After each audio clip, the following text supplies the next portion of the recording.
Talk to someone who knows exactly what that opportunity looks like in a front office. The Athletic and MLB Network Radio's Jim Bowden joining us on the Emerald Queen Casino Sportsbook Hotline. Jim, how's it going? Going great. How are you?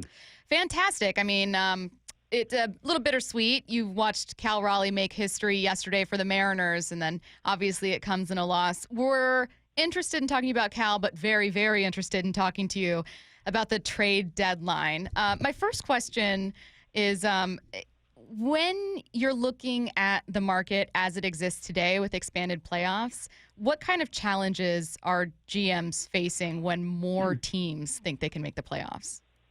Yeah, it's extremely challenging because you only have a handful of teams that really aren't in the race in terms of the wild card race, which makes it difficult. And so, 10 years ago, before we had this kind of system, there'd be a larger group of sellers, right? And so you have a lot of sellers for buyers trade. When you get in a market like this, where most of the teams still think they're buyers, you have to work deals buyers for buyers, right? Like you have to talk to other contenders and try to make trades with them based on your weakness and their strength and see if you can't match up. So it is a little more challenging, in talking to the GMs and presidents in both leagues. It's very clear to them that they're not sure by the time we get to the end of July what teams are actually going to be selling and which teams are going to be buying. So it's a challenge. It just means that instead of doing homework, say, on 7 or 8 teams, you really have to do homework on all other 29 teams to see if you match up. Hey, Jim, Stacy asked me the question to start this segment. Like, do you think the Mariners are going to be aggressive? And I go, yeah, I think they will be. They have to be. And last year they were as well. What other teams do you feel like are going to be aggressive and will be competing with the Mariners for the same prospects, or not prospects, players? Yeah, it's kind of interesting. That's a great question because Seattle, of course, is looking for a big bat, right? Either at first base or third base. That's kind of been their priority. It was in the offseason. It was in spring training, and it still is now. So, the teams that are looking for offense, the Texas Rangers in their own division are looking for offense. The Kansas City Royals are out there looking for a bat. The Tigers are looking for a third base bat. Seattle wants a first baseman or a third baseman, but the Tigers would love to get a big third base bat there. So those are some of the American League teams that are looking for bats. A lot of the National League teams are looking for more bullpen help, like the New York Mets and the Philadelphia Phillies. So that appears to be the competition. But then the big question is what bats are going to be available, right? That's what everybody's asking. And I think everyone's watching the Arizona Diamondbacks to see if they end up being sellers because, of course, they have 2 guys that would fit Seattle. Josh Naylor for first base or a reunion with Eugenio Suarez are 2 guys that make sense. Ryan O'Hearn of the Orioles makes a little bit of sense.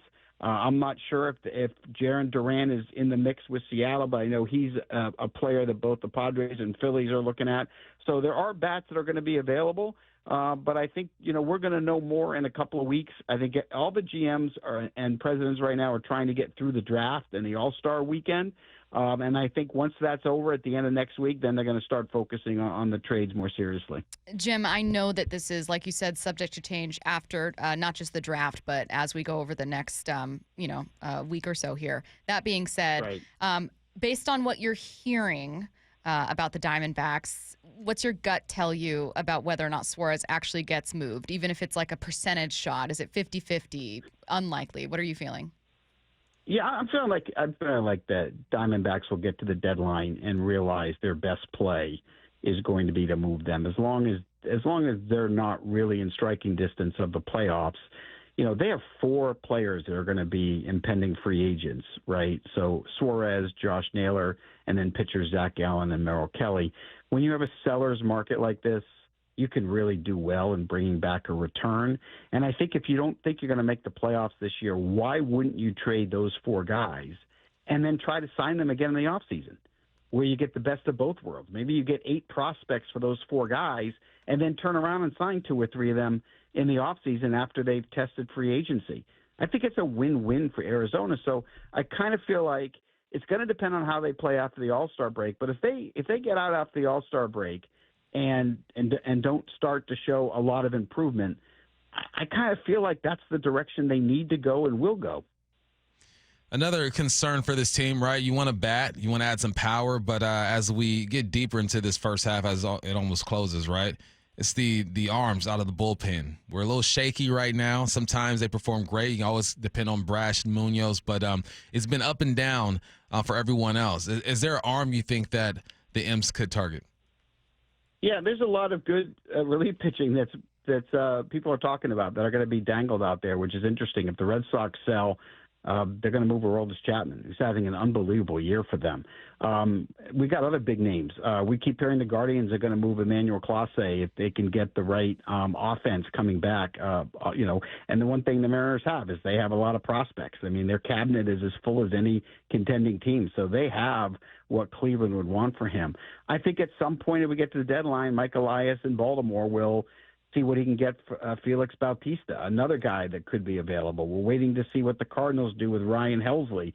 And I know Jerry DePoto's always wanted Mason Miller from the Athletics. I'm not sure he's going to get him this time around, but it's certainly probably worth the conversation. I mean, the good thing about Jerry is the owners are willing to spend some money here at the deadline, and his prospect cabinet is full. So he has as good a chance of making a trade at the deadline of any of the contending teams in either leagues. Kind of going hand in hand with that, what's your honest evaluation of where the Mariners are, maybe how aggressive you would be if you were in Jerry's shoes? Because on the one hand, Jim, just so you know, kind of the local talk, I think that there are fans that are just kind of routinely heartbroken by this team, understandably so. And so when you aren't making up ground in the division, they go, oh, what does it matter? And then there's another group that goes, what are you talking about? The whole American League is down. Like, there's no reason you can't be aggressive. So they're kind of 50-50. So how do you see the team, your most honest view of them? And I guess what would you do in Jerry's shoes?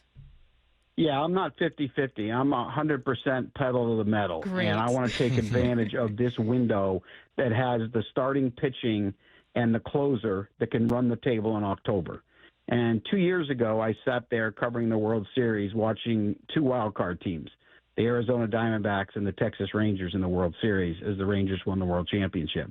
And I look at the Seattle Mariners and I say to myself, go get one big bat, get to the playoffs as a wild card team, which I think they will, and then you can run the table. You know, if you make a trade for Josh Naylor and you put Josh Naylor at first base in this lineup and put him in between J-Rod and Cal Raleigh in this lineup, you're going to score enough runs and get there and let this pitching staff do their thing. It's pedal to the metal with this team. This is the window. Don't wait. Don't wait. You never know what pitcher's going to get hurt next year. You already dealt with a couple of your starting pitchers going through injuries to start the year. I mean, and it's going to keep happening. That's part of baseball. We see all the pitchers break down. It's what happens in 2025 and beyond. So take advantage of the window you have. Go get another bat. Pedal to the metal. No excuses. This might be hard to quantify, but how good do you think the Mariners' core is? And to me, the core right now is Cal, JP, Julio, Randy, Logan. No, just bats. Oh, just bats. Bats, Ooh. yeah. Like how good is that core when you look at the elite? It's a good. I mean, look, I'm a big person of looking at facts, right? Because facts are what they are. You look at your record, that's who you are. You look at where you stand in run score. The Mariners are in the middle of the pack of the 30 teams. You look at team ERA, they're in the middle of the pack. But that being said, they've dealt with a lot of injuries to their pitching staff, and their pitching staff, some of the pitchers have underachieved, which I expect will improve and get better. So, I look at this pitching staff as potentially top 8 in baseball. And I think the offense is middle of the road. I think if you go out and get one more bat, all the core you just talked about, they all get better. Every single one of them get better when you get one more guy. We covered the Guardians last year playing the Yankees in the League Championship Series, and part of the reason we covered them is Josh Naylor was hitting 30 and driving in 100, right? And as soon as the Guardians moved on from him, where are they now? They're not even in the picture. We're not even talking about them, and they're near the bottom in every offensive category. And if it wasn't for Jose Ramirez, they'd be last in every offensive category. And so that's what you need, and you put them in there. Everyone around them gets better. This team, I'm telling you, is one big hitter away from having the potential of a lot of champagne popping in Seattle, in the Northwest in October. But you got to do it. We can't talk about it anymore. Jim, the text line is absolutely loving Jim. you. I'm just letting you know. You're having people actively rooting you on right now. Okay, so my question is, it feels impossible to answer, but you're very qualified to answer it. I always wonder, okay, so how do teams build when they do have, pay restrictions? Because we can say as much as we want about like, oh, they shouldn't have brought in this bat or spent on this bat. But like the elephant in the room is, look, you're operating with a different budget than are the top teams in baseball. And that's still the case when you go into the deadline. It's still going to be the case when you go into winter. How do you build a contender? Like, how can the Mariners take that step if there are still limitations on what they're willing to spend? Yeah, I mean, look, you have to work within your budget, whatever you have, and it can be done. Look at the job the Tampa Bay Rays do year in and year out without any payroll at all. They're always in the bottom five, and they're always in the top of the standings with the elite teams that spend money. Look, the teams that have more money, yeah, they have an advantage. Doesn't mean they're going to win more games, but, yeah, it gives them an advantage. But you have to find a way to win with what you have. And one of the things that the Mariners aren't getting enough credit for is the job that Jerry DiPoto and his staff have done in drafting and in player development, and they are loaded. Their farm system is loaded right now. And they're loaded with guys that are going to help them at the big league level, but they're also loaded right now where you can go get whatever you want. That's why I say there's no excuses. Look, if you're trying to acquire a player and right now he doesn't fit your payroll and the owner says, no, you can't do it, then you're going to have to trade another prospect and have that other team eat some money to make it work. You got to get creative. You got to find a way. I've always said when someone says can't, I always say get rid of the T. I'm going to tell my kids that tonight, Jim. Hey, what does this say? We were surprised when Julio got the All-Star nod, and we're making assumptions about why he did and how he's perceived throughout the league. What does it say to you that Julio got the All-Star nod when most of us here in Seattle were not expecting that? Yeah, I mean, I think that has a lot to do with the outfield depth in the league, number one. Look, I know he's had a disappointing first half of the year, but I will tell you that I am a huge J-Rod fan. I like him more than both of you and all your fan base. I think that he will live up to the contract. I think he will live up to expectations. Sometimes when you pay someone that much money early in their contract and they're not playing for finances for the family, sometimes you don't have the grind, you don't have the you don't feel the sense of urgency of making the adjustments you need to make. And some guys, there's a reason why the algorithm says your prime years are 25 to 30. There's a reason why that's there. I have complete confidence that J-Rod is going to carry this team in the second half. And Raleigh will be the story in the first half, and J-Rod will be the story in the second half.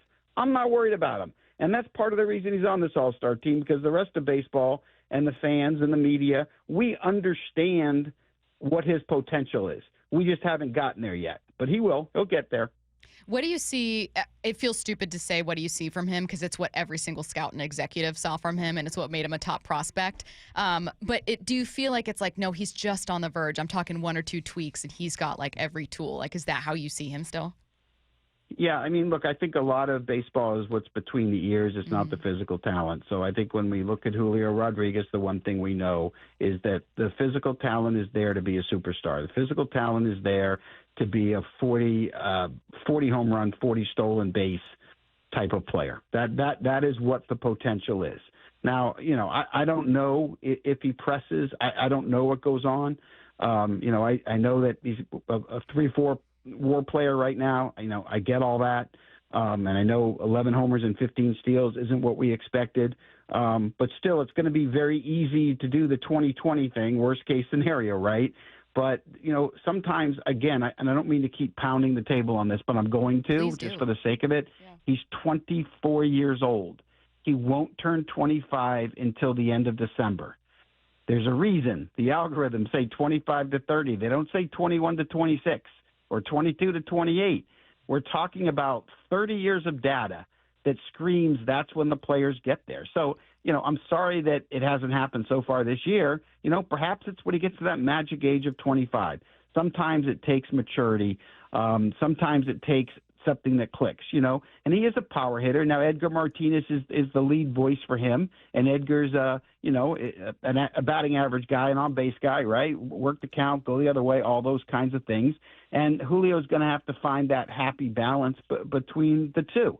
There are times I've seen him struggle with velocity. There are times I've seen him struggle with breaking balls. And when he's got one going, he seems to not have the other going.